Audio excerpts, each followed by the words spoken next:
Polavaram dam అట్టగోలుగా 3,222 కోట్లు మీ ఇష్టారాజ్యంగా ఒకే ఒక్క రోజు 2,569 కోట్లు పోలవరం డ్యాము సంబంధించి ఎస్టిమేట్స్ అన్ని కూడా పెంచుకోవడం జరిగింది.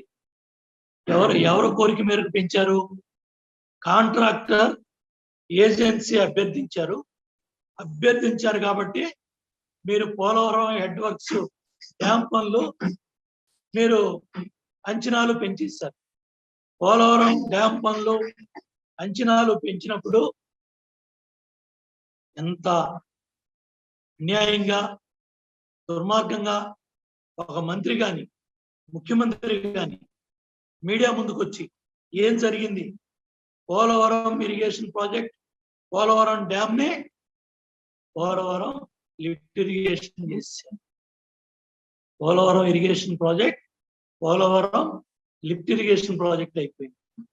అంటే ఒక పోలవరం డ్యామ్ హెడ్ వర్క్ దగ్గర హెడ్ రెగ్యులేటర్ దగ్గర 912 కోట్లతో ఒక లిఫ్ట్, పట్టిసీమ లిఫ్ట్ ఏ విధంగా అయితే 8,500 క్యూసిక్లు వస్తున్నాయో పోలవరం రైట్ కెనాల్లో ఇంకొక 7,000-8,000 క్యూసిక్లు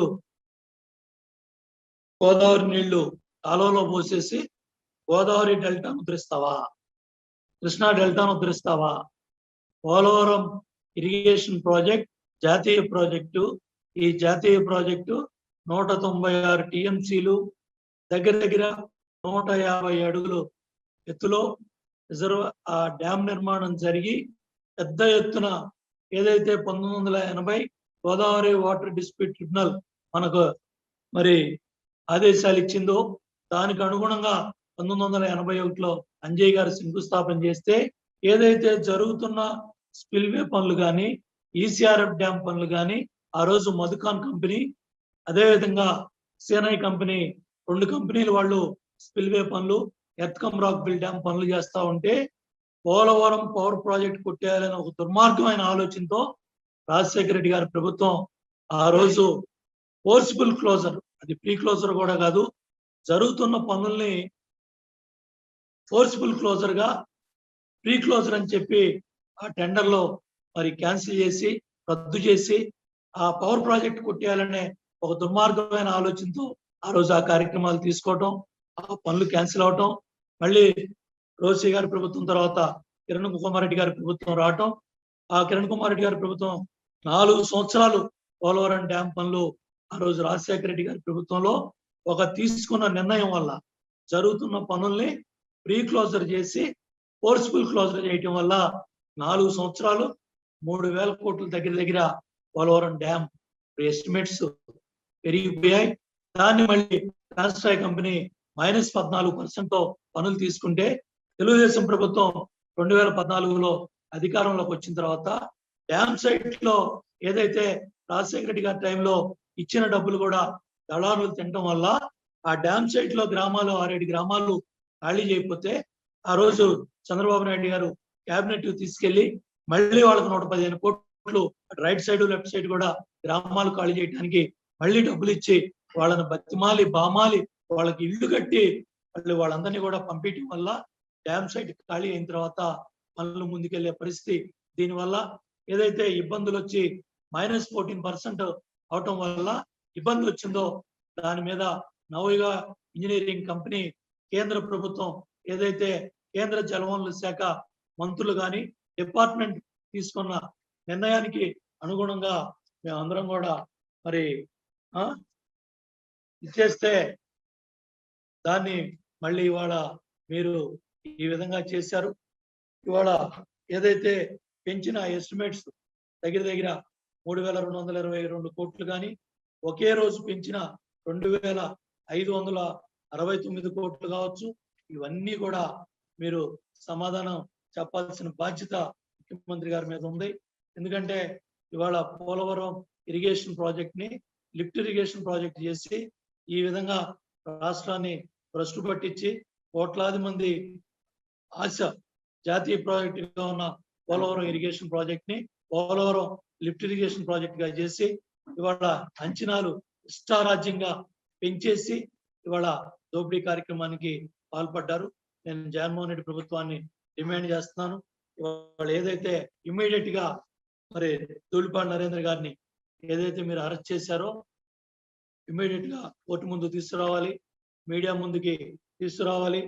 కంపల్సరీగా ఏదైతే మీరు కంపల్సరీగా మీడియా ముందు తీసుకొచ్చి ఇవాళ ఎందుకు అరెస్ట్ చేశారు, ఎందుకు నరేంద్ర గారిని మీరు అరెస్ట్ చేయాల్సిన అవసరం వచ్చింది, ఎందుకు మీరు ఈ దుర్మార్గాలు చేశారు, వీటన్నిటి కూడా సమాధానం చెప్పాలి. ధవళేశ్వరం సంబంధించి నేను ఇందాక చెప్పాను కదండి, ఎక్స్పర్ట్స్ వచ్చారు, ఇంటర్నేషనల్ ఎక్స్పర్ట్స్ అమెరికా నుంచి కెనడా నుంచి వచ్చి క్లియర్గా గత ప్రభుత్వము అంటే 14 to 19 ఉన్న ప్రభుత్వం చంద్రబాబు నాయుడు గారి ప్రభుత్వంలో ఏదైతే డయాఫ్రమ్ వాల్కి రక్షణగా ఏది పెట్టలేదు, పెట్టకపోవడం వలన డయాఫ్రమ్ వాల్ బ్రీచ్ అయిందని వాళ్ళు క్లియర్గా స్టేట్మెంట్ ఇచ్చారు. మరి ఆ డయాఫ్రమ్ వాల్ కట్టింది ఎవరు? డయాఫ్రమ్ వాల్ కాఫర్ డ్యామ్ కట్టకుండా దాన్ని ఇష్యూ డైవర్ట్ చేయడానికి ధవళేశ్వరం ఫైల్స్ అని. అంటే ఏదో ఆయనేమో లోకేష్ ఏమో రెడ్ బుక్, చంద్రబాబు గారిదేమో Chandranna files, file number 1, file number 2, file number 3, file number 4. ఇప్పుడు ఆయన చంద్రన్న ఫైల్స్ నడుపుతూ ఉంది ఇప్పుడు ట్రెండింగ్. అదేదైనా హ్యాష్ ట్యాగ్ పెట్టి నడిపితే మొత్తం ఫుల్ రీచ్ వెళ్తుంది. ఒక్కసారి ఏదైతే ధవళేశ్వరం తహసీల్దార్ ఆర్డీఓ రాజమండ్రి ఆర్డీఓ ఏమైతే చెప్పారో ఒకసారి ఆవిడ కూడా విందాం.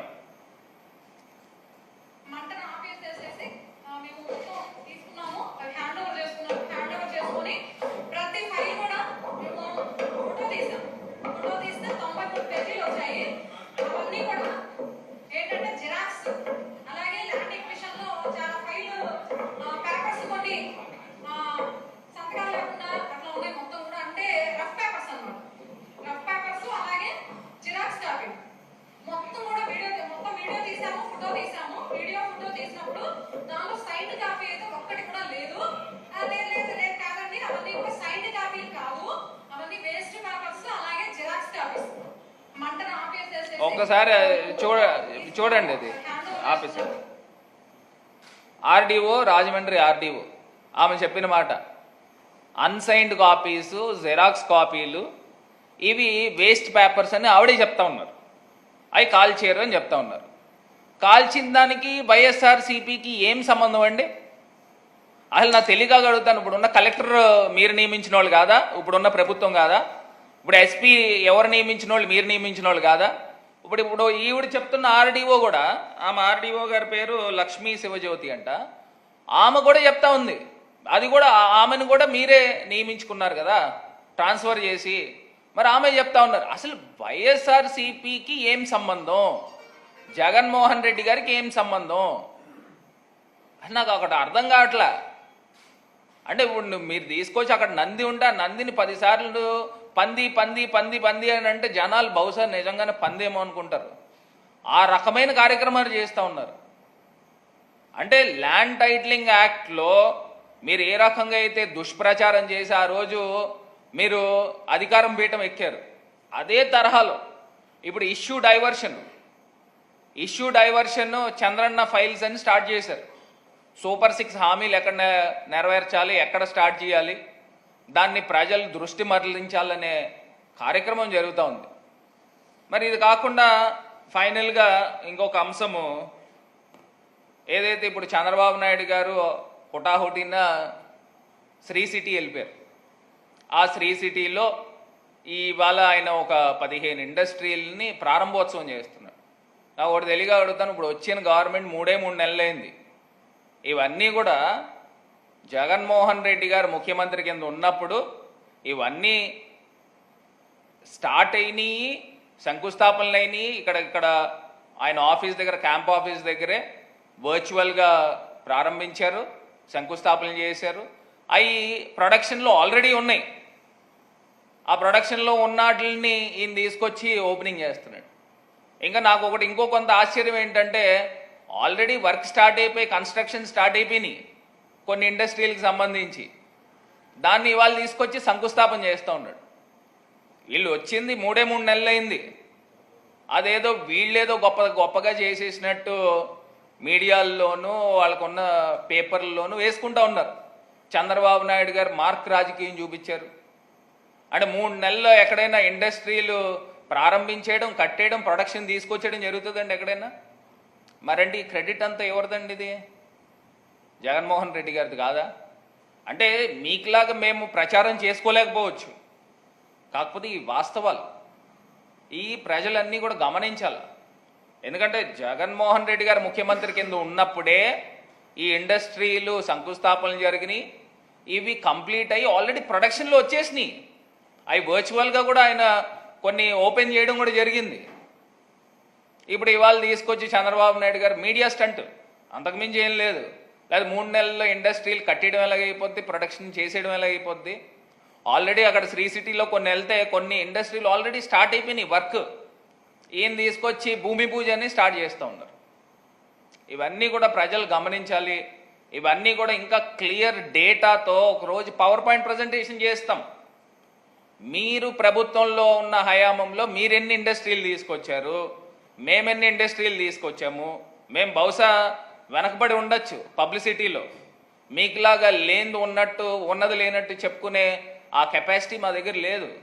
కాకపోతే మేము వాస్తవాలు మాట్లాడుతూ ఉన్నాము, ప్రజలకు ఏదైతే చేయగలుగుతామో అదే చెప్తా ఉన్నాం. అది మేము చెప్పాము కాబట్టి ప్రజలు ఇంకా ఎక్కువ పథకాలు చంద్రబాబు నాయుడు గారు ఇచ్చేస్తున్నారు అని ప్రచారం చేశారు కదా, ప్రజలు నమ్మారు. నమ్మిన తర్వాత ఇవాళ ప్రజలు నోట్లో మట్టి కొట్టే కార్యక్రమము చంద్రబాబు నాయుడు గారు ప్రభుత్వం చేస్తూ ఉన్నారు. ఈ వాస్తవాలు ప్రజలు గమనించగలరని ఈ సందర్భంగా తెలియపరుస్తారు.